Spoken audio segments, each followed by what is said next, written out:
보도록 하겠습니다. 욥기 36장입니다. 욥기 36장 오늘 26절에서 37장 24절까지 보겠습니다. 우리 같이 볼 말씀은 36장 욥기 36장 26절부터 33절까지만 우리 같이 봉독하겠습니다. 하나님은 높으시니 우리가 그를 알 수 없고 그의 횟수를 헤아릴 수 없느니라. 그가 물방울을 가늘게 하시며 빗방울이 증발하여 안개가 되게 하시도다. 그것이 구름에서 내려 많은 사람에게 쏟아지느니라. 겹겹이 쌓인 구름과 그의 장막의 우레소리를 누가 능히 깨달으리라. 보라, 그가 번갯불을 자기의 사면에 펼치시며 바다 밑까지 비치시고 이런 것들로 만민을 심판하시며 음식을 풍성하게 주시느니라. 그가 번갯불을 손바닥 안에 넣으시고 그가 번갯불을 명령하사 관역을 치시도다. 그의 우레가 다가오는 풍우를 알려주니 가축들도 그 다가옴을 아느니라. 아멘. 그래서 이쪽에 오시도 됩니다. 반주 다음에 찬송 안 하고 바로 기도할 거니까 이쪽에 마주보는 게 더 좋겠습니다. 오랜만에 오셨는데 마주보고 말씀 나눕시다. 오늘 26절 지난주 끝에 본 말씀인데요. 하나님은 어떠시니요? 높으시니. 오늘 제목이기도 합니다. 하나님은 높으시니 우리가 그를 알 수 없고 그의 횟수를 헤아릴 수 없다. 오늘 말씀 37장 24절까지가 엘리후의 마지막 말이 됩니다. 엘리후의 마지막 말이 마치면 이제 38장부터 하나님 친히 말씀하시는 내용이고요. 그래서 지난주에 엘리후가 자기 길은 하나님의 일을 말하겠다고 말하죠. 하나님의 일을 말한다. 그런데 그 결론 부분에 보면 하나님은 너무 높으셔서 누가 하나님을 감히 헤아릴 수 있느냐, 그런 내용으로 일단 마무리를 했습니다. 우리가 높으신 하나님을 무슨 수로 그의 길을 정하겠습니까? 우리는 땅에 거하시고 하나님 하늘에 거하시고 우리의 생각은 하나님 생각과 다르거든요. 하나님 생각 우리의 생각과 달라요. 그 높으신 하나님을 누가 헤아려 알 수 있느냐 하는 내용이었습니다. 그래서 높으신 하나님을 우리가 무슨 수로 그의 길을 우리가 정해줄 수 있습니까? 하나님 이 길로 가십시오. 하나님 저 길로 가십시오. 하나님 이럴 때는 이렇게 하셔야 되지 않습니까? 이럴 때는 이렇게 하셔야죠. 라고 누가 하나님의 모사가 되어드릴 수 있느냐 이 말입니다. 우리가 전혀 그럴 수 없지 않습니까? 자, 그런데 또 우리는 내가 뭔가 하나님의 일이라는 것, 그럼 하나님의 일이 도대체 뭐죠? 하나님 보내신 예수를 믿는 게 하나님 일인데 우리는 어렸을 때 교회 다니면서 하나님의 일은 교회에서 시키는 일은 전부 하나님인 줄 알았어요. 그죠? 교회에서 시키면 전부 하나님의 일이에요? 아니더라는 거예요. 교회에서 얼마든지 교인들의 욕심이 나올 수도 있고 목사들의 욕심이 나올 수도 있는 거예요. 장로들의 욕심이 나올 수 있는 거죠. 그래서 그 욕심을 가지고 이게 하나님의 일입니다라고 했다 할지라도 그건 하나님의 일이 아니에요. 그건 우리의 욕심으로 나오서는 건 탐심이며 우상숭배가 된다는 말입니다. 그러니까 오늘 같은 날도 대단히 우리는 열심과 특심이 있어서 온 거 아니잖아요. 그죠? 갈 데 없어서 오셨죠? 근데 어떤 제가 지난 주일 오후에 저 여수에서 오신 분 오셨잖아요. 여수 오신 분 이제 교회 마치고 한참 동안 교제를 하고 갔습니다. 그분들이 어떤 이제 그 설교를 듣는 사람 이렇게 말한대요. 왜 추석과 왜 설에 고향을 찾아가느냐? 다른 날 찾아가라 이거예요. 그러니까 추석과 설에 고향을 가면 그런 영향에 물들기 때문에 우리는 그런 게 가면 안 된다 하니까 막 어떤 여러분 추석날 설날 되면 고향 안 가고 예배 딱 드리는 그런 것들이 자기들은 뭘로 여긴다고요? 하나님을 잘 섬기는 일로 여기고 있다라는 거예요. 그래서 한 5시까지 교제하고 같이 식사하고 그런 거 아닙니다라고 이제 얘기를 했는데요. 그러나 오늘 우리가 사실은 하나님의 일을 내가 좀 했습니다라면 그거 가지고 그 조건을 가지고 하나님을 조정하려고 하는 우리의 모습이에요. 옛날에 연 날리는 비유를 말했잖아요. 연이 좌우에 있으면 내가 어떻게 해요? 연줄을 감았다가 풀었다가 오른쪽으로 왼쪽으로. 하나님이 저 하늘에 띄워놓고 내가 지금 밀고 당기고 내가 할 수 있다라고 생각하는 거죠. 근데 엘리후는 뭐라고 말해요? 아니다. 그럴 수 없다. 높으신 하나님은 그럴 수 없다라는 겁니다. 그래서 높으신 하나님께서 행하시는 일은 우리가 잘 모르지만 우리가 잘 모른다고 해서 그분이 하시는 일을 하나님이 잘못했습니다라고 하거나 하나님께서 불의합니다라는 말을 할 수가 없다는 거예요. 그래서 욥이 그런 말들을 했거든요. 고난이 깊어지고 친구들이 뭐 공격하니까 나는 잘못한 거 없는데 너희들이 자꾸만 내가 잘못해서 이런 재앙이 왔다고 공격하니까 답답해서 하나님이 살아계시면 좀 나타나서 말씀 좀 해주세요. 도대체 하나님이 어디 계십니까? 하나님이 계시다면 왜 이런 일이 일어납니까? 답답해 죽겠습니다. 차라리 날 조용히 죽도록 내버려 두십시오. 이런 식으로 말을 했단 말이죠. 하나님하고 한번 따져보자고 말을 했단 말이죠. 그러니까 욥이 이런 말을 하는 것을 엘리후가 처음부터 끝까지 한마디도 안 하고 쭉 듣고 있었죠. 그러면서 욥, 네가 한 말은 높으신 하나님께 너는 아무것도 모르면서 너무 건방진 소리다, 교만한 소리다 라는 거죠. 그러면서 엘리후는 욥의 그런 원망의 말들을 높으신 하나님을 잘 알지 못하여 그런 것이기에 이제 높으신 하나님에 대하여 말하는 자신의 말을 잘 들어보라는 거죠. 욥에게 여호와 하나님의 그 일하심에 너는 순종하고 그를 경외하라. 이게 이제 엘리후의 말의 결론이 됩니다. 다시 오늘 본문 26절에서 33절 한 번 더 봅시다. 하나님은 높으시니 우리가 그를 알 수 없고 그의 횟수를 헤아릴 수 없느냐. 하나님이 연대를 어떻게 헤아릴 수 있어요? 영원하신 분을 피조물이 유한한 우리가, 뭐 우리는 한 100년도 못 사는 우리 인생들이, 성경에서는 가장 오래 산 사람이 모두셀라 969세를 샀는데 1000년도 하늘 보실 때는 밤에 한 경점이거든요. 그런 인생이 어떻게 하나님의 횟수를 헤아릴 수 있겠어요? 하루살이가 어떻게 메뚜기를 알겠습니까? 메뚜기가 어떻게 매미를 알겠어요? 매미가 어떻게 인생을 알겠습니까? 인생이 어떻게 하나님을 알겠습니까? 그러니까 하나님은 높으시고 우리가 그를 헤아릴 수가 없고 그의 횟수, 그 영혼을 우리는 헤아릴 수가 없는 겁니다. 영혼을 이해를 못하는 거죠. 그 높으신 하나님, 능력 많으신 하나님께서 물방울을 가늘게 하시며 빗방울이 정발의 안개가 되게 하시도다. 우리 이거 초등학교 그 비가 오는 그 그림 그려놨잖아요. 정발하고 물이 정발하고 정발한 게 구름이 돼서 비가 내리는 그런 걸 설명하는 것 같아요. 하나님께서 그렇게 하신다는 거죠. 자, 그래서 물방울이 가늘게 해서 빗방울이 정발해서 안개가 되고 그게 모아서 구름이 되고 구름이 또 많은 사람에게 내려서 쏟아지는 것, 또 겹겹이 쌓인 구름과 그의 장막의 우레수를 누가 능히 깨달으리라. 구약에서 여호와 하나님이 임재하실 때에 또 여호와 하나님이 현현하실 때는 두꺼운 구름이 덮여지죠. 두꺼운 구름과 그리고 번개 소리가 함께 울려납니다. 이 시내산에서 하나님 강림하실 때도 그렇게 나타나죠. 그럼 그 장막의 우레수를 누가 능히 깨달을 수 있느냐 이 말입니다. 30절 보라 그가 번개불을 자기의 사면에 펼치시며 바다 밑까지 비치시고 이런 것들로 만민을 심판하시며 음식을 풍성하게 주시느니라. 하나님께서 번개불을 바다 밑까지 비추시는데 번개가 나오고 우레가 나오면 뭐가 따라오죠? 폭풍이 파도가 몰아치죠. 폭우가 오고 태풍이 온단 말이죠. 그러면 바다도 휘저버리잖아요. 자, 그런데 이 태풍이 우레와 번개와 함께 태풍이 몰려오면 바다 밑까지 막 이렇게 뒤집어 놓는데요. 31절 한번 보십시오. 이런 것들로 만민을 뭐 하시고요? 심판을 하시고 또 하나는요, 만민에게 음식을 풍성히 주시는 거예요. 희한하죠? 번개와 우리 소리와 함께 태풍이 몰려올 때에 그 태풍이 뭘 한다고요? 어느 부분에는 심판도 이루어지지만 어떤 부분에는요, 비가 많이 와서 곡식이 잘 되게도 하는 거죠. 그래서 바다를 한번 뒤집어 놓아야 바다 속에 산소가 공급되는 겁니다. 그리고 그 태풍이 도시의 공기를 맑게 해주잖아요. 그 태풍 없으면 안 돼요. 근데 이 태풍이, 똑같은 태풍이 몰려올 때 어떤 때는 하나님이 심판도 행하시고 어떤 때는 양식을 주는 도구도 되는 거죠. 이게 동일한 사건인데 심판도 되고 어떤 때는 풍성한 양식을 주는 거죠. 우리가 하나님이 하시는 일을 헤아려 알 수가 없는 겁니다.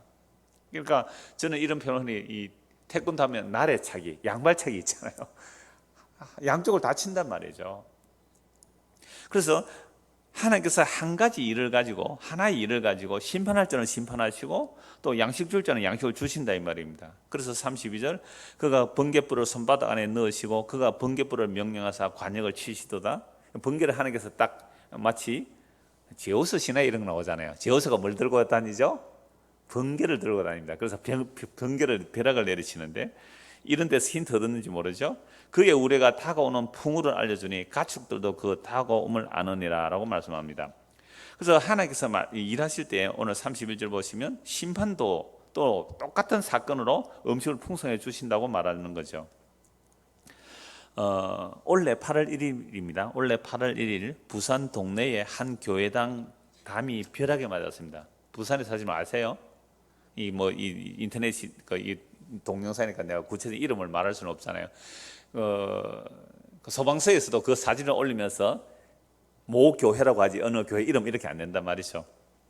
자, 벼락이 쳤는데 8월 달에 천둥벼락이 많이 쳤잖아요. 원래 8월 달에 벼락을 쳤는데 교회 담을 쳤어요. 그래서 교회 현관에 붉은 벽돌이 파편처럼 팍 흩어졌는데요. 성령차한테는 그냥 지붕이 다 내려앉았고 교회 버스도 부서지고 차량 8대가 부서졌어요.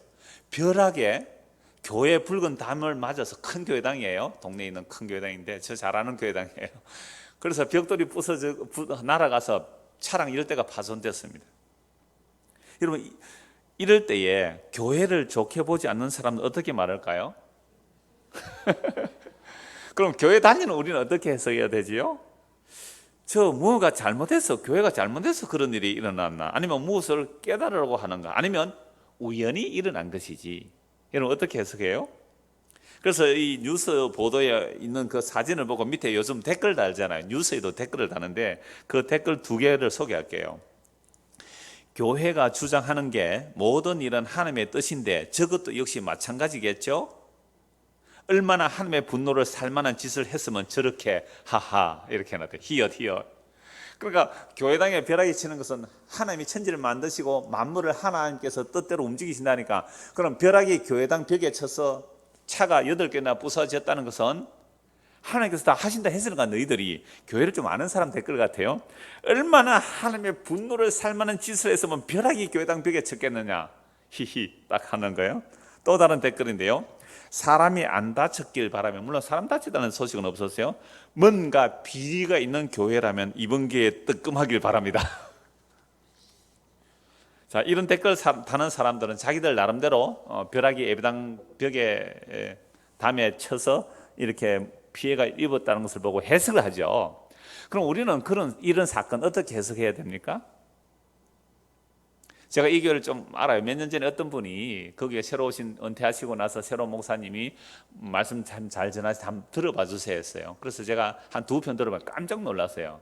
어떻게 이렇게 큰 교회당에서 이렇게 십자가 복음을 전할 수 있는가. 근데 제가 원래 그 동계 모임에 가서 한번 물어봤어요. 부산에 있는 사람들을 물어보니까 그 목사가 어떤 뭐 스캔들이 있어서 나갔대요. 그게 스캔들이 진짜 스캔들인지 만들고 조작되는지 잘 모르겠는데 스캔들 나가는데, 그래서 이분은 뭐 나가 있으니까 사람들이 그 교회에 뭐 한 150명이 따라 나와서 또 다른 데 교회 세워가지고 한다 그런 얘기를 들었어요.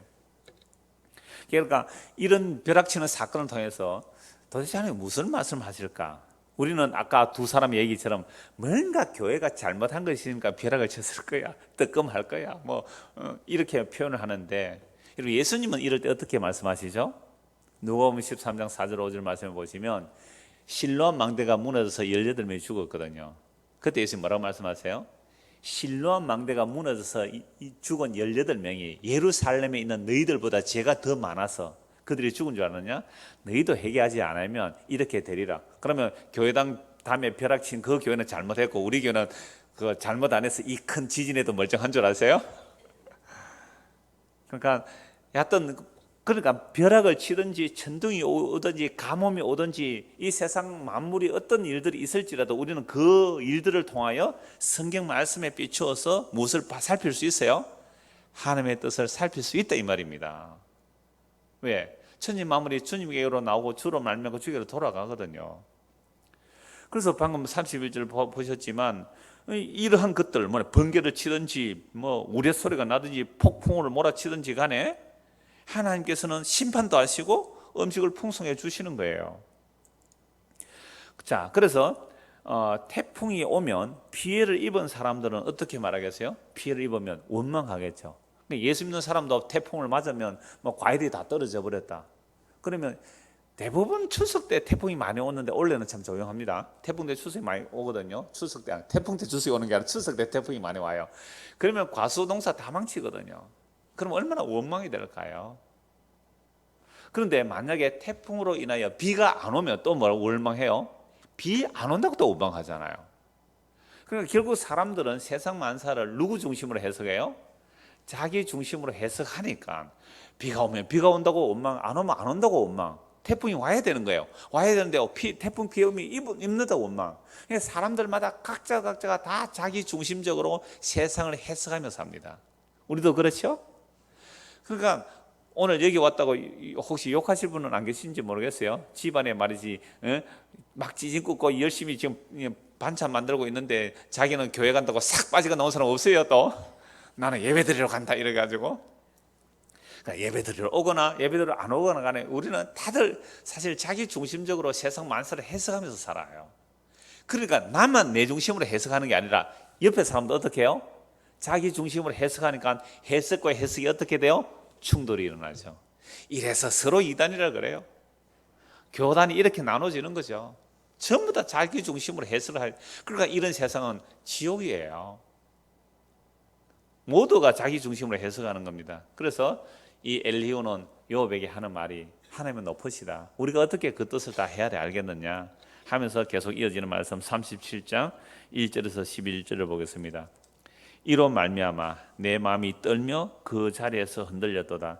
하나님의 음성 곧 그의 입에서 나오는 소리를 똑똑히 들으라.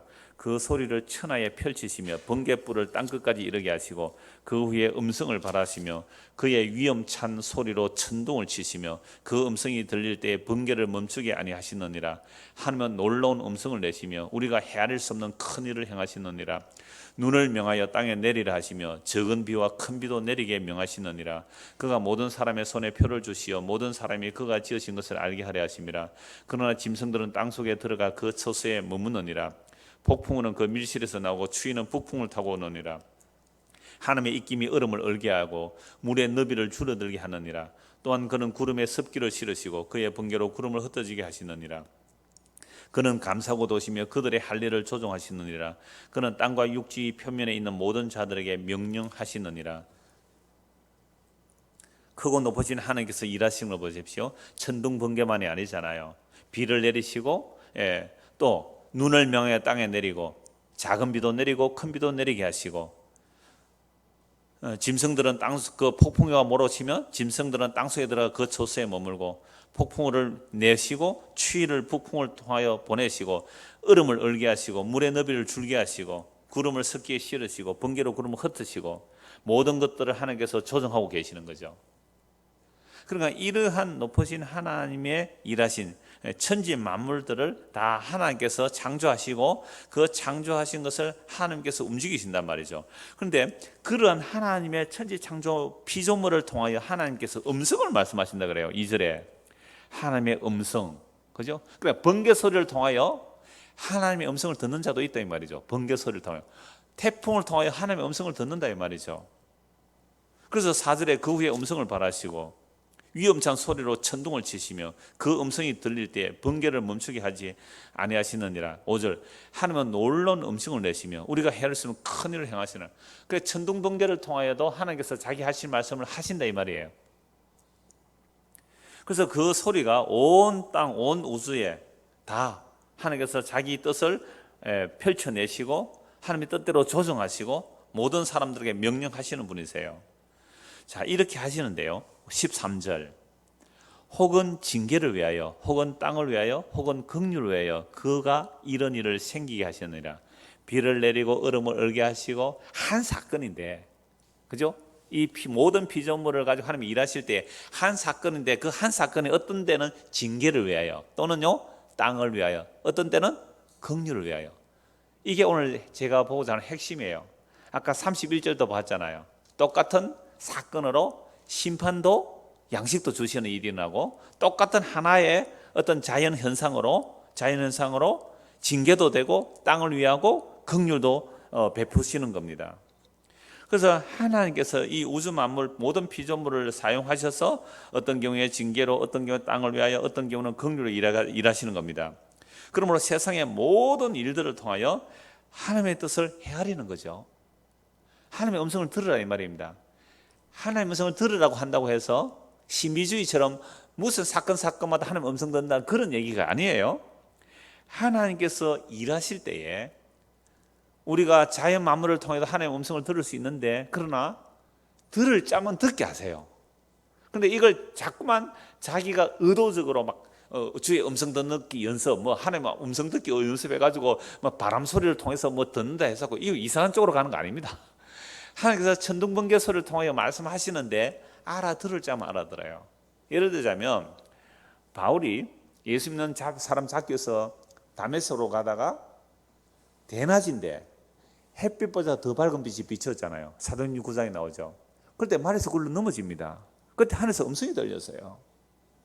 근데 어떤 사람은 주변에서 아무 소리도 못 들었고 빛만 봤다 하는 사람도 있고, 그러니까 바울만 알아듣는 거죠. 바울과 함께 여러 사람이 갔거든요. 그래서 바울은 분명히 음성으로 듣습니다. 사울아 사울아 네가 왜 나를 핍박하느냐. 다른 사람 무슨 소리로 들릴까요? 그냥 천둥 소리를 듣는 거죠. 못 알아듣는 겁니다. 이게 똑같은 천둥 소리를 통하여 하나님께서 바울을 부르시는 거죠. 사울아 사울아 네가 왜 나를 핍박하느냐. 아니 주님 누구십니까? 나는 네가 핍박하는 예수다. 똑똑히 음성을 알아들어요. 그러니까 오늘 세상에 일어나는 이런 일들을 통하여 우리도 하나님의 음성을 듣는다는 말은 하나님의 뜻을 알아먹으라 이 말이죠. 하나님의 뜻을 알아먹으라. 그러면 구약에서는 여러 부분과 여러 모양으로 말씀하시는데 이 마지막에는 하나님의 아들로 말씀하시거든요. 이거는 한번 찾아보면 좋겠습니다. 히브리서 1장입니다. 히브리서 1장 1절에서 3절까지 보겠습니다. 옛적의 선지자들을 통하여 여러 부분과 여러 모양으로 우리 조상들에게 말씀하신 하나님이 천둥번개를 통해 다 말씀하셨다 이 말이죠. 자, 이 모든 날 마지막에는 아들을 통해 우리에게 말씀하셨으니 이 아들을 만유의 상속자로 세우시고 또 그로 말미암아 모든 세계를 지으셨느니라. 이는 하나님의 영광의 광채시요. 누가 하나님의 영광의 광채세요? 예수님께서 그 본체의 형상이시라. 그의 능력의 말씀으로 만물을 붙드시며, 이 만물을 누가 붙들고 계세요? 예수님께서 붙들고 계시잖아요. 죄를 정결하게 하는 일을 하시고 높은 곳에 계신 지극히 크신 이의 우편에 앉으시니라. 그럼 오늘 제목이 하나님은 높으시니, 그 높은 곳에 누가 계세요? 예수님이 계신다 이 말이죠. 그 높으신 하나님 이 땅에 사람이 되어 오셨고 십자가에 죽기까지 복종하시고 하나님께서 그를 높이셔서 지금 높은 곳에 계신 하나님이세요. 그래서 높으신 하나님의 자리에 앉으신 그 예수님이 지금 온 세상을 자기 말씀으로 붙들고 계시는 주가 되신 거예요. 그래서 세상 모든 일들도 예수 그리스도 중심으로 해석을 해야 돼요. 이제는 천둥이 치든 번개가 치든 지진이 일어나든 이게 다 누구 중심으로 해석해야 돼요? 예수 그리스도 중심으로 해석을 해야 돼요. 이건 이제 마지막에 이제 지진과 연결시켜서 말씀 잠시 보겠습니다. 다시 본문 37장 보십시오. 욥기 37장 14절입니다. 욥이여 이것을 듣고 가만히 있어서 하나님의 오묘한 일을 깨달으라. 그러니까 지금까지 하나님께서 어떻게 일하시는지 그걸 듣고 욥 너 잘 깨달으라 이 말입니다. 하나님이 이런 것들에게 명령하셔서 그 구름의 번개로 번쩍거리게 하시는 것을 그대가 아느냐? 그대는 겹겹이 쌓인 구름과 완전한 지식의 경이로움을 아느냐? 땅이 고요할 때에 남풍으로 말미암아 그대의 의복이 따뜻한 까닭을 그대가 아느냐? 그대는 그를 도와 구름장들을 두들겨 넓게 만들어 녹여 부어 만든 그울같이 단단하게 할 수 있겠느냐? 우리가 그에게 할 말을 그대는 우리에게 가르치라. 우리는 아둔하여 아뢰지 못하겠노라. 내가 말하고 싶은 것을 어찌 그에게 고할 수 있으랴. 삼켜지기를 바랄 자가 어디 있으랴. 지금 욥에게 하는 말이 하나님께서 번개를 통하여 또는 눈을 통하여 비를 통하여 이렇게 말씀하시는데 그 높으신 하나님이 일하시는 것은 어떤 경우에 징계가 되고 어떤 경우에는 긍휼을 위해서 하나님이 일하신다. 그러므로 이 엘리후의 말은 앞에 욥의 세 친구들의 말보다 깊어진다 그랬잖아요. 욥의 세 친구들은 욥 보고 늘 천편일률적으로 뭐라고 얘기합니까? 욥 너 죄지어서 이런 재앙을 당한다. 엘리후는 다르다 그랬죠. 그러니까 죄 때문에 올 수도 있고 앞에서 봤어요. 하나님께서 너를 교훈하기 위해서 이렇게 재앙을 내릴 수도 있다. 그리고 또 뭐라고 말씀하세요? 오늘 말씀에는 긍휼을 위해서도 재앙을 내릴 수 있다. 아니 하나님께서 재앙을 주시는데 그 재앙을 통하여 심판도 되지만 긍휼도 나온다는 거죠. 여기서 고난의 깊이와 넓이, 깊이가 깊어지고 넓이가 넓어지는 거예요. 그러니까 어떤 사람이 우리가 볼 때는 저 사람 재앙을 받았다 싶은데 그 재앙이 아니라 뭘 베푸시기 위한 일이에요? 긍휼을 베푸시는 일이 일어날 수 있다 이 말이에요. 정말 놀라운 일이죠. 그러니까 욥에게 엘리후가 하는 말은 하나님의 일하심을 잘 한번 들어보라 이 말이에요. 그러면서 21절도 보시죠. 21절. 그런즉 바람이 불어 하늘이 말끔하게 되었을 때 그 밝은 빛을 아무도 볼 수 없느니라. 막 태풍 치고 폭풍을 치고 구름이 햇빛이 안 보였지만 태풍이 딱 물려가고 나면 찬란한 햇빛이 뜨잖아요. 그 햇빛을 사람이 볼 수 있어요, 없어요? 못 봐요. 그런데 태양도 우리 눈으로 맨눈으로 못 보는 사람이 태양을 만드시는 하나님을 볼 수 있겠어요? 그래서 22절 북쪽에서 황금 같은 빛이 나오고, 구약 성경에 보면 하나님의 보좌를 어디에 있어요? 항상 북쪽 하늘에 있다고 봐요. 북쪽 하늘에. 그래서 북쪽에서 황금 같은 빛이 나오고 하나님께서 두려운 위험이 있다. 누가 감히 이 높으신 하나님을 볼 수 있겠느냐 이 말이에요. 전능자를 우리가 찾을 수 없나니 그는 근능이 지극히 크사 정의나 무한한 공의를 굽히지 아니하심이라. 그러므로 사람들은 그를 경외하고 그는 스스로 지혜롭다 하는 모든 자를 무시하느니라. 그래서 하나님은 너무 높으신 분이에요. 그의 근능은 지극히 크셔서 하나님의 정의나 무한한 공의를 굽히지 않습니다. 그러므로 사람들은 이해하지 못할지라도 마땅히 그를 경외하는 것이 당연하다. 엘리의 말에 틀릴 말 없잖아요. 그러니까 욥도 엘리의 말에 반박을 못하죠. 근데 놀랍게도 우리가 앞에서 살펴보았습니다만 엘리의 완벽하게 욥을 설득할 수 있는 말이잖아요. 여기에 우리도 반발 못해요. 하나님이 너무 높으신데 네가 뭐 하나님 안다고 이랬다 저랬다 말할 수 있니? 그게 우리 할 말 없어요. 높으신 하나님 어떻게 우리가 다 헤아릴 수 있어요?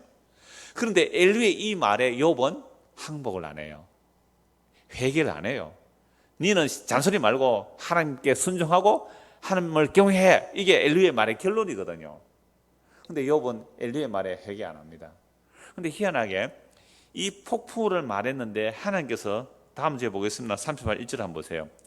그때에 여호와께서 폭풍우 가운데서 욥에게 말씀하여 이르시되, 그러니까 하나님께서 어디에서 말씀하세요? 폭풍우 가운데. 지금 엘리야가 무슨 말씀으로 마무리해요?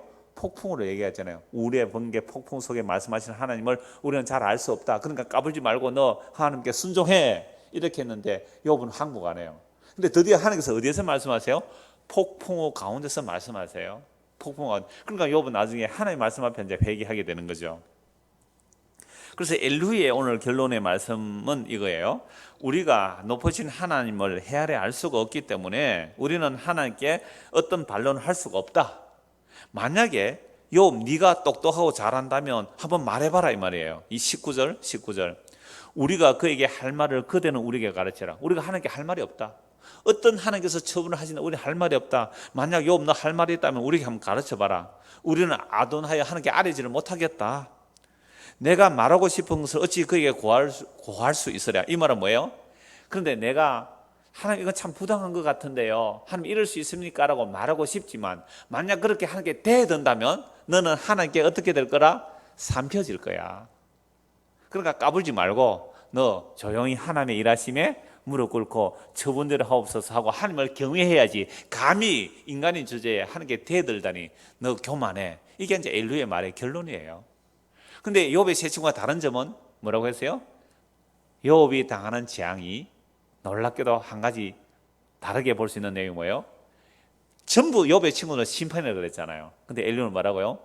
긍휼을 위해서도. 똑같이 벼락이 쳤는데 심판의 벼락이, 우리는 전부 다 벼락 맞을 놈 이러잖아요. 아주 나쁜 짓 하는 사람 뭐라 그래요? 이 벼락 맞을 놈 이러잖아요. 그럼 벼락을 심판으로 봐요, 우리 일반적으로. 그러니까 누구나가 벼락이 맞아서 누가 심판을 당했다 그러면 우리가 볼 때는 그 사람이 다들 잘못했다. 아까 제가 댓글 소개했잖아요. 그게 일반적인 정서예요. 보편적인 정서예요. 이렇게 되면요, 십자가 볼 수가 없어요. 이 사탄이 우리한테 심어준 보편적인 시각이 그런 거예요. 나쁜 짓을 했으니까 벼락이 떨어졌을 거야. 아까 두 사람 댓글 소개한 게 그거예요. 뭔가 비리가 있으니까 벼락이 쳤을 거야. 그러니까 어떤 벼락을 맞았을 때에는 회개를 하든지 잘못된 것을 고치든지 이렇게 해라. 이게 우리 가운데 보편적인 생각이 우리 다 들어있죠. 그러니까 이런 마음을 누가 심어줬어요? 마귀가 심어줬습니다. 마귀가. 물론 하나님께서 마귀를 허락했기 때문에 이런 일이 일어나잖아요.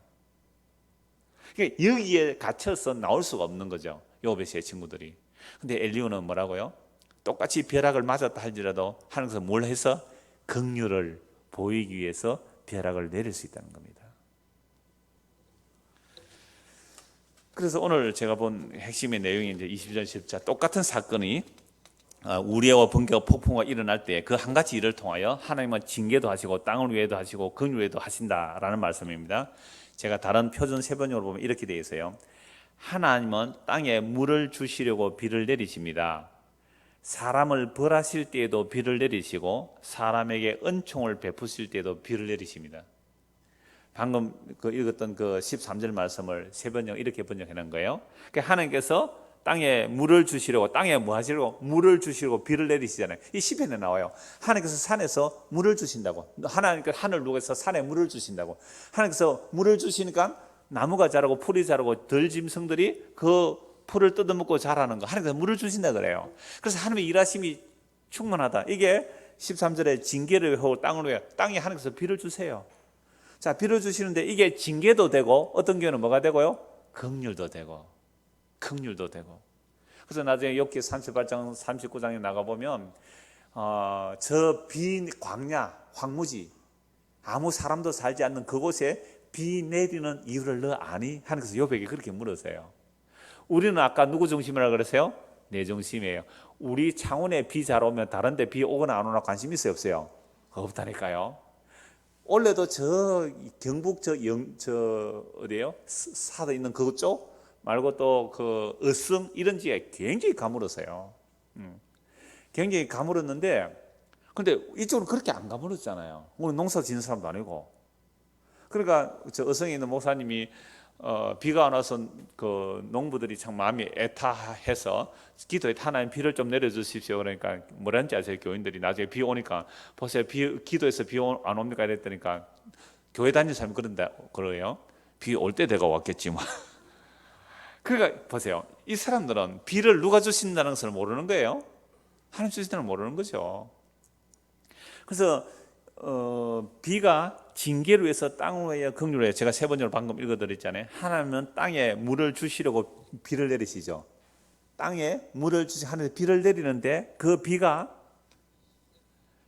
두 가지죠. 사람을 벌하실 때에 비를 내리시고 사람에게 은총을 베푸실 때 비를 내리시는 거죠. 그러니까 똑같은 비인데 어떤 사람에게는 뭐가 되고요? 심판이 되고 어떤 사람에게는 은총이 돼요. 무슨 사건과 연결됩니까? 노아 홍수. 똑같은 물이잖아요. 똑같은 비가 오고 똑같이 땅에서 물이 솟아났어요. 똑같은 물인데 한 사람에게는 심판이고 한 사람에게는 구원의 방주에 타게 되잖아요. 구원이 일어나는 거죠. 똑같은 거예요. 자, 그러니까 욥의 까닭 모를 재앙이 우리가 겉으로 볼 때는 뭐로 보여요? 징계로, 저주와 재앙으로 보여요. 누가 봐도 그렇게 봤습니다. 그런데 결국 욥기 전체를 보면 뭐 그게 욥의 재앙 당하면 뭐였어요? 하나님의 긍휼이 나타난 거예요. 하나님께서 욥의 손을 들어주시잖아요. 이것이 바로 십자가의 신비입니다. 겉으로 십자가를 보면 뭐예요? 저주받아 죽은 죽음이에요. 신명기에 율법에 의하면 나무에 달린 자마다 저주 아래 있는 자라 저주받아 죽은 죽음이에요. 그런데 그 속음은요, 자기 백성들을 향한 긍휼이에요. 똑같은 십자가인데 한쪽은 심판을 향하여 한쪽은 긍휼을 향하여. 이걸 누가 알 수 있겠느냐 말이에요. 이사야 53장을 한번 찾아봅시다. 이사야 53장. 우리 너무 잘 아는 말씀이죠. 자, 1절부터 보겠습니다. 이사야 53장 1절. 우리가 전한 것을 누가 믿었느냐? 누가 믿은 이 말은 우리가 전한 것을 믿을 수 없다. 누가 믿었느냐? 여호와의 팔이 누구에게 나타났냐? 그는 주 앞에서 자라나기를 연한 순 같고 마른 땅에서 나온 뿌리 같아서 고운 모양도 없고 풍채도 없은즉 우리가 보기에 흠모할 만한 아름다운 곳이 없도다. 그는 멸시를 받아 사람들에게 버림받았으며 강고를 많이 겪었으며 질고를 아는 자라 마치 사람들이 그에게서 얼굴을 가리는 것 같이 멸시를 당하였고 우리도 그를 귀히 여기지 아니하였도다. 예수님 볼품없이 오셨습니다. 우리도 그를 귀하게 여기지 않았어요. 자, 4절. 그는 실로 우리의 질고를 지고 우리의 슬픔을 당하였거늘 우리는 생각하기를 그는 징벌을 받아 하나님께 맞으며 고난을 당한다 하였노라. 예수님 십자가를 볼 때 유대인들은 어떻게 봤습니까? 저주받아 죽었구나. 죄를 많이 지어서 그렇구나. 징벌을 받아 하나님께 맞고 고난 당했구나. 저주받아 죽었구나. 예수님 십자가 다 그렇게 봤다니까요. 이방인들은 어떻게 봤습니까? 참으로 어리석은 것이라고. 똑같은 십자가 사건인데 어떤 사람에게는요, 이건 완전히 재앙이 임한 것처럼 보이잖아요. 그런데 그 안에 들여다 보니까 자기 백성을 향한 뭐가 담겨 있어요? 긍휼이 담겨 있더라 이 말입니다. 그러니까 십자가라는 그 한 가지 사건이 어떤 자에게는 심판으로, 어떤 자에게는 긍휼로 오더라. 하나님께서는 이렇게 한 가지 일로 두 가지 일을 함께 성취하시는 분이시잖아요. 놀라운 거예요. 오늘 우리도 마찬가지예요. 우리가 제가 지난번에 말씀드렸습니까? 주일날 말씀드렸겠네요. 경기도 모임에서 돌아가시던 분이 교통사고 나갔다는 얘기를 했잖아요. 그러면 이상훈 목사하고 성경보하고 오다가 교통사고 났다. 이 사건이 어떤 사람이 볼 때는 뭐라 보여요? 다시는 그 성경보하러 가지 말라. 봐라, 그거 가다가 교통사고 났잖아. 이렇게 뭐로 보일 수 있어요? 재앙과 저주로 보일 수 있잖아요. 근데 막상 그 당한 일을 당한 사람 안에서 오히려 이 사건을 통하여 예수 그리스도를 더 깊이 알게 되었다면 그건 무슨 사건이 돼요? 교통사고가? 긍휼의 사건이에요. 그래서 은혜를 베푼 사건이 된다 이 말이죠. 이제 무슨 말씀 드릴지 이제 이해되시죠? 그러니까 성도는요, 범사에 감사할 수 있는 거죠. 우리에게, 다른 사람 볼 때 우리에게 재앙 같은 것이 하나님의 긍휼이 담기는 일이라면, 그래서 범사에 기뻐할 수 있는 거죠. 이게 자유라 그래요. 근데 사람들은 어때요? 혹시 가다가 오늘 또 무슨 일이 일어날 거 아닌가? 발발발 떨어요. 어떤 재앙이라는 부분, 또는 사람들이 볼 때 벌 받았다는 이런 말들에 벌벌벌 떨고 있어요. 마귀가 꽉 잡고 있어서 그런 겁니다. 그러니까 정말 하나님께서 일하시는 그 내용을 안다면 상관없어요. 그래서 다시 이사야 53장 4절, 그는 실로 우리의 질고를 지고 우리의 슬픔을 당했거늘 우리는 생각하기를 그는 징벌을 받아 하나님께 맞으며 고난을 당한 하여. 겉으로 볼 때 십자가는 다 저주받아 죽은 거고 하나님께 벌받아 죽는, 저주받아 죽은 모습이잖아요. 그러나 5절, 그가 찔림은 우리의 허물 때문이요 그가 상함은 우리의 죄악 때문이라.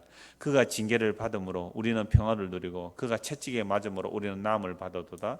우리는 다 양 같아서 그릇 행하여 각기 제 길로 갔거늘 여호와께서는 우리 모두의 죄악을 그에게 담당시키셨도다. 그러나 예수 그리스도의 십자가의 사건은요, 다 유대인들을 볼 때, 이방인들을 볼 때 저주받아 죽은 죽음이고 재앙이고 하나님께 벌받아 죽는 죽음인데, 세상에 누구에게는 그게 구원의 소식이 돼요? 하나님의 택하신 자들, 창세전에 그리스도 안에서 택하신 자들, 영원전에 그리스도 안에 택하신 자들은 그 미련하고 어리석은 십자가가 하나님의 긍휼의 사건으로 보는 거예요. 나는 그를 죽인 죄인인데 하나님께서는 우리의 죄를 그에게 대신 담당하시고 우리는 각기 제 길로 가버린 자들이에요. 언제 한번 우리가 똑바로 주님 향해 그런 적이 있습니까? 단 한 번이라도 똑바로 주님을 위해서 그런 적이 있어요? 정말 마음을 다하고 힘을 다하고 성품을 다하고 목숨을 다하여 주 너의 하나님을 사랑하고 이와 같이 내 이웃을 내 몸처럼 사랑, 그 길을 간 적이 있습니까? 우리에게? 단 한 번이라도 그런 적이 있어요? 우리는 늘 자기 중심으로 갔어요. 언제는 자기 이익 중심으로 갔단 말이에요. 명절에 고향을 가고 안 가고 어떻게 결정합니까? 시댁에 가고 안 가고, 친정 가고 안 가고, 선물을 하고 안 하고 결정을 누구 중심으로 해요? 선물을 이 사람에게 할까 말까, 저 사람이 뭘 할까, 이런 결정은 누구 중심으로 해요? 그러니까 우리는요, 단 한 번이라도 주님의 뜻대로 간 적이 없어요. 우리는 다 각기 제 길로 간 사람들입니다. 전부 제 길로 갔어요. 젊은 자매나 나이가 든 어른이나 다 제 길로 갔어요. 그러니까 우리는 각기 제 길로 갔기 때문에 우리의 죄악을 어떻게 해요? 그게 담당시킨 거예요. 그래서 대신 저주받는데 예수님은.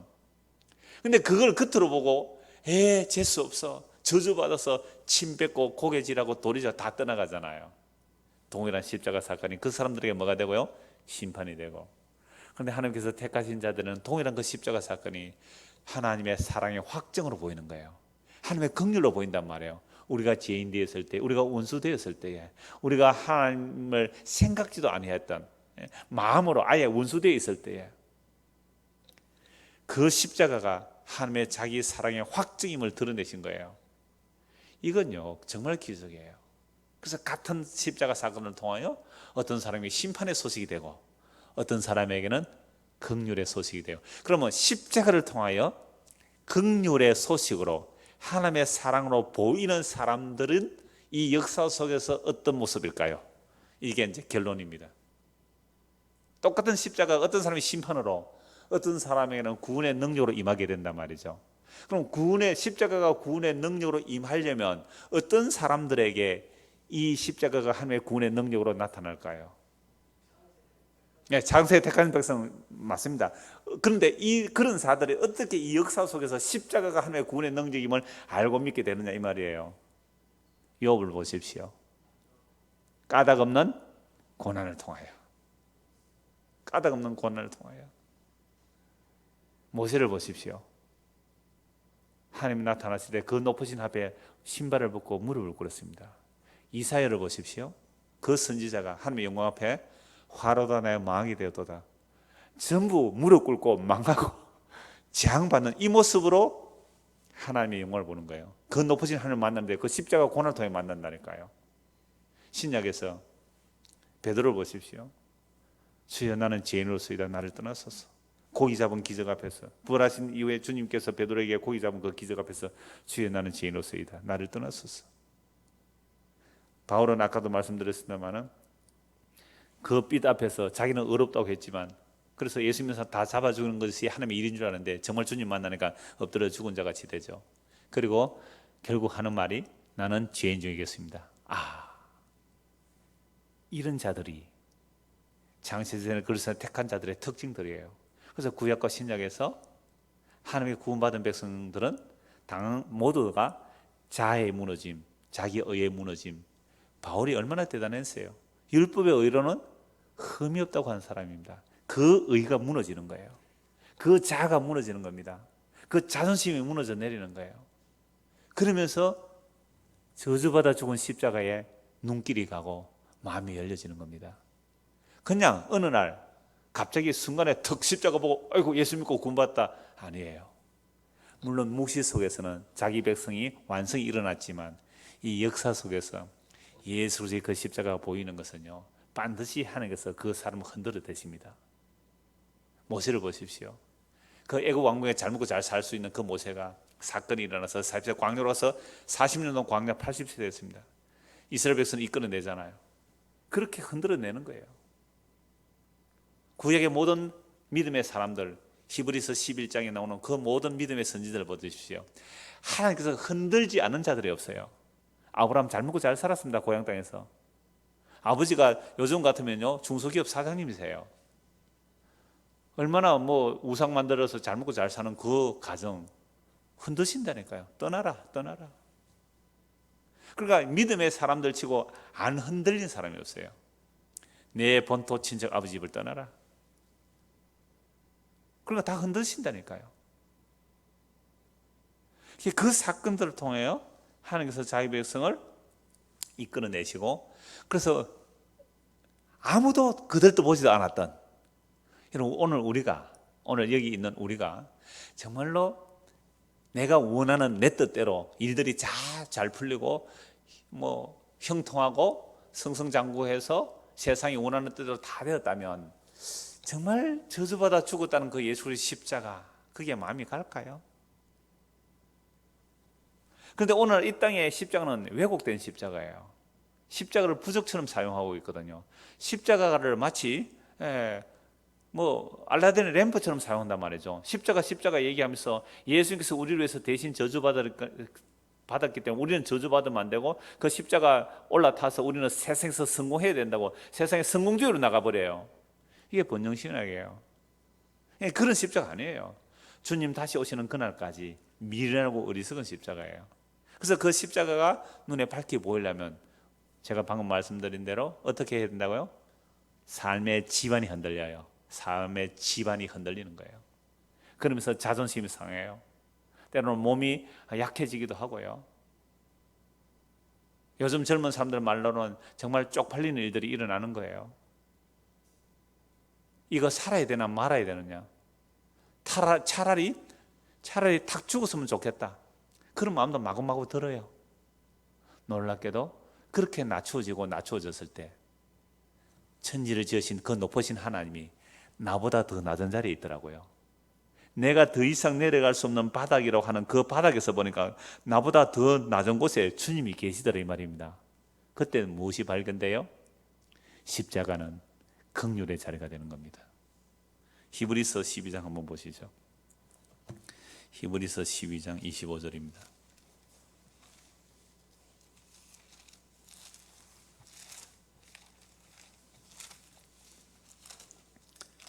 히브리서 12장 25절.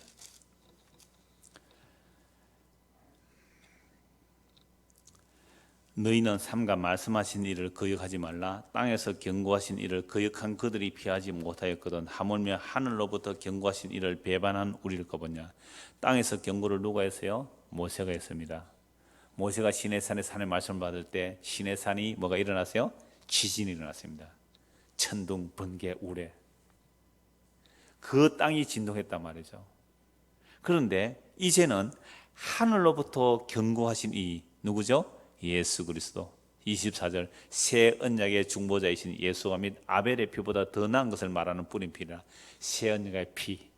새 언약의 피가 어떤 사람에게는요 심판이 되고 어떤 사람에게 긍휼이 되잖아요. 그래서 땅에서 경고한 모세. 그래서 모세의 말을 피해도 모세의 말을 어기도 죽잖아요. 그죠? 모세 율법 안 지켜도 죽었단 말이죠. 그런데 그 모세 언약을 완성하신 새 언약의 피 예수 그리스도 그분을 배반하면 어떻게 되겠냐 이 말이죠. 26절 그때에는 그 소리가 땅을 진동하였거니와 이제는 약속하여 이르시되 내가 또 한 번 땅만 아니라 하늘도 진동하리라 하셨느니라. 이 또 한 번이라 하시면 진동하지 아니하는 것을 영존하게 하기 위하여 진동할 것들 곧 만드신 것들이 변동될 것을 나타내심이라. 그러므로 우리가 흔들리지 않는 나라를 받아 선적 은혜를 받자. 이로 말미암아 경건함과 두려움으로 하나님을 기쁘시게 섬길지니 우리 하나님은 소멸하는 불이심이라. 여러분 월요일 날 지지를 전혀 못 느끼신 분 계세요? 다 느끼셨네요. 다 느끼셨네요. 저는 그때 예배당 여기 제 서재에 있었습니다. 월요일 저녁에 이제 서재에 와서 앉아 있었는데 갑자기 쿵 소리가 났어요. 나는 누가 들어온 줄 알았어요. 쿵 하더니 흔들리기 시작하는데요. 의자에 앉아 의자 흔들리고 책상 흔들리고 벽 흔들리고 책장 흔들리고 덜컥덜컥 한참 그랬잖아요. 얼마 전에 또 지진 왔잖아요. 그죠? 원래 몇 번의 지진 왔어요. 그때도 제가 감지를 했는데 이거는 아예 완전히 몸이 다 흔들거렸어요. 아마 깜짝 놀랐을 건데. 자, 그렇게 흔들리는데요. 제가 태어나고 정말 그렇게 흔들리는 건 처음이죠. 마치 이 8층 건물 이 전체 큰 건물이잖아요. 이걸 누가 장난감 흔들듯이 누가 자꾸 흔드는 것처럼 그렇게 느껴졌다는 거예요. 그러니까 단층이면 좀 덜할 거고 고층이면 더 많이 흔들렸을 거예요. 그래서 나중에 집에 가보니까 막 아파트에 사람들이 밖에 다 나와 있더라고요. 놀래가지고. 자, 이런 그 지진만이 아니라 성도라면 우리가 그동안 붙들고 있던 모든 것들이 사실은 흔들려야 한다 이 말이죠. 그러면 저는 뭐 하고 있었을까요? 그 시간에 처음 지진이 날 때 복음 칼럼 작성하고 있었어요. 그래서 여러분 오늘 이 말씀을 제가 칼럼날에 올려 간단하게 여러분 뭘 붙들고 계십니까? 이 말씀 이제 다 기록하고 이제 마무리하고 있으는 거 또 흔들리더라고요. 더 크게. 그래서 밑에는 지금은 더 흔들리고 있습니다. 그래서 계속 이스라엘인데 집 사람이 오라 그러더라고요. 왜요? 그러니까 죽어도 뭐 같이 죽는 게 안 낫겠느냐 이러고. 뭐 따로 죽어도 괜찮은데 왜 흔들리는데 제가 집에 가보니까 막 사람들이 다 나와 있더라고요. 뭐 멀쩡히 우리 집에 올라가서 있었습니다만 제가 왜 이 말씀을 오늘 결론을 읽어드리냐면 지진이라는 동일한 한 사건을 통하여 어떤 사람에게는 그게 무슨 사건이 돼요? 긍휼의 사건이 돼요. 내가 붙들려고 했던 것 또는 붙잡고 있는 것들을 흔들어서 영원한 것을 붙들게 하시는 하나님의 사랑의 손길이구나. 이렇게 알아들어야 돼요. 동일한 지진인데. 근데 어떤 사람은 야 이거 위험하다. 나 아파트 살면 안 되겠어. 단독주택에 내진 설계해서 나는 살아남아야지. 이런 사람이 있을 수 있잖아요. 그건 심판이죠 뭐. 그래서 하나님을 대적하여 높아진 우리의 마음의 생각과 이론들을 흔들어 버리는 것. 이건 꼭 땅의 지진이 아니래도 그죠? 하나님을 대적하여 높아진 우리의 마음의 생각과 이론들을 하나님께서 이걸 흔들어 버리세요. 자, 그렇게 하시는 이유가 뭡니까? 진동할 것들, 즉 흔들릴 것들을 흔들어 버림으로 진동하지 않을 것, 흔들리지 않을 것을 남기시기 위한 겁니다. 그래서 우리의 자아도 흔들려야 됩니다. 자존심 무너져 내려야 합니다. 우리의 의라는 것들이 다 무너져 내려야 합니다. 우리의 모든 교만한 것 다 무너뜨리십니다. 다른 사람들이 보면요, 우리가 그럴 때에 재앙을 당하는 모습으로 보일 것입니다. 그러나 그 모든 일을 통해 하나님은 자기를 이루어 가십니다. 이제 욥기 거의 마지막에 왔습니다. 욥을 흔들어 버리신 하나님께서 욥의 생각들과 주장들까지 다 흔들어 버리십니다. 이제 폭풍우 속에서 나타나서 말씀하시는 하나님을 만나는 그 장면만 남겨놓고 있거든요. 그럼 오늘 우리는 무엇을 붙들고 있습니까? 아직 붙들지 못했다면 앞으로 무엇을 붙들고 싶습니까? 강남에 가서 무엇을 붙들고 싶습니까? 밀양에서 저 강남으로 취직해서 간대요, 은총씨가. 자, 우리가 붙들고 있고 또 앞으로 붙잡고 하는 것들이 과연 그게 영원한 것들입니까? 아니면 이 세상이 불에 탈 때 함께 불타 망할 것들입니까? 하나님은 자기 백성을 하나도 잃어버리지 않고 다 찾아내십니다. 그 일을 예수님께서 이루시기 위하여 그 높으신 하나님이 십자가에서 저주받아 죽기까지 오셨습니다. 그 백성들을 십자가로 찾아내십니다. 예수 그리스도의 십자가가 마음에 들어오려면 내가 믿고 의지하는 것들이 다 흔들리고 무너져야 합니다.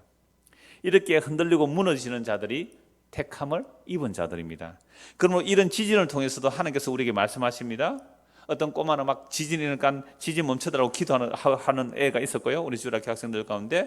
또 어떤 대학생 자녀는 엄마한테 문자 보내가지고 이제 예수님 잘 믿어야 되겠다 이러더래요. 그럼 꼬마는 지진 일어나니까 안 죽으려고 기도한 거고, 예수님 잘 믿어야 되겠다는 애는 지진을 통하여 예수 잘못 믿다가 큰일 나겠다 싶어서, 그래서 제가 이렇게 문자를 보내기도 했습니다.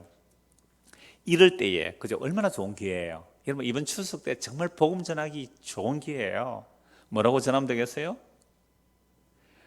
그때 꼬마들이나 또는 자녀들이 알아듣든지 못 알아듣든지 세상이 흔들리고 무너지며 결국 불살라질 것이라는 것을 베드로후서 3장하고 히브리서 12장 같이 찾아냈어요. 그래서 베드로후서 3장에 이 세상이 결국 불타 없어질 거다. 그런데 히브리서 12장에 보면 하나님의 자기 백성들은 흔들리지 아니할 영원한 생명, 예수 그리스도로 주어진 하나님의 약속들이 그 사람에게 담기기 위해서 흔들릴 것들을 흔들어버리고 흔들리지 않을 것을 담는 과정이다. 얼마나 좋은 메시지예요. 얼마나 좋은 메시지예요. 그렇게 전하라고 했습니다. 그래서 흔들려 무너질 것들을 목숨을 다해 붙들고 있다면, 우리가 흔들릴 것들을 목숨을 다해 붙들고 있다면 그 흔들릴 것들이 영원히 불탈 때 우리도 어디로 따라갈까요? 그 불탈 것에 따라갈 거 아닙니까? 근데 하나님의 자기 백성은 하나도 잃어버리면 안 되니까 그렇게 우리도 다 붙들고 가죠. 세상 사람만 안 해요. 우리도 그렇게 붙드는 게 많아요. 그럼 하나님께 어떻게 하신다고 그 사람을 잡고 떼내려니까 안 떼지잖아요. 얼마나 악착같이 들어붙어 잡아떼가 안 떼요. 그래서 어떻게 해야 돼요? 잡고 있는 것을 흔들어 버리는 거예요. 잡고 있는 것들을 흔들려서 우르르 무너지니까 낭패를 당해요. 낭패와 실망당한 후에 어디로 온다고요? 죽게로 옵니다. 그러니까 그 재앙처럼 보이고 낭패처럼 보이는데 세상에 그게 하나님의 무슨 사건이에요? 긍휼의 사건이었어요. 그래야 십자가를 붙들게 됩니다. 그래서 하나님께서 자기 백성을 불러내리시는 모습이 이런 모습입니다. 흔들리지 아니할 나를 받았기 때문에, 27절 보십시오. 이 또 한 번이라 하시면 진동하지 아니한 것을 영존하게 하기 위하여 진동할 것들, 곧 만드실 것들이 변동될 것을 나타내시면, 전에는 땅이 흔들렸지만 이제는 땅만 아니라 하늘까지 흔들어 버릴 거예요. 하늘의 해와 달과 별들까지 다 흔들려 버릴 거예요. 다 무너져 내릴 거예요. 그렇게 무너뜨리는 이유가 뭘까요? 28절. 그러므로 우리가 흔들리지 않는 나라를 받았은즉, 흔들리지 않는 나라를 받은 자들은 이 땅에서 하나님께서 흔들어 대실 때에 그것이 재앙이 아니라 긍휼이에요. 전혀 다른 해석이 나오죠. 그런데 우리는 교회 다니다가 어떤 어려움을 당하면 뭐라고 말합니까? 하나님, 내가 뭘 그래 잘못했다고 나에게만 이렇게 골라서 이렇게 재앙을 내립니까? 아니요. 무슨 사건이에요? 정말 택한 백성이라면 긍휼이에요. 그를 통하여 하나님의 사랑을 알게 하시는 거죠. 내가 썩어질 것들을 붙들고 있었구나. 불타 없어질 것들을 붙들고 있었구나. 무너질 것들을 붙들고 있었구나. 이걸 주님께서 나에게 털어내시고 무너지지 않고 쇠하지 않고 더럽히지 않은 영원한 나라를 우리에게 심어주시기 위하여 주께서 나를 흔들고 계시구나. 흔들려도 기뻐할 수 있는 거예요. 저 되게 흔들렸거든요. 4층에서. 얼마나 많이 흔들렸어요. 뭐 책상 밑에 안 숨었습니다. 밖으로 안 뛰어나갔어요. 흔들리는 세상 속에서 흔들리지 아니할 것들을 우리 안에 담기 위해서 오늘도 하나님께서는 이 모양 저모로 흔드실 거예요. 앞으로도 흔드실 거예요. 그럴 때마다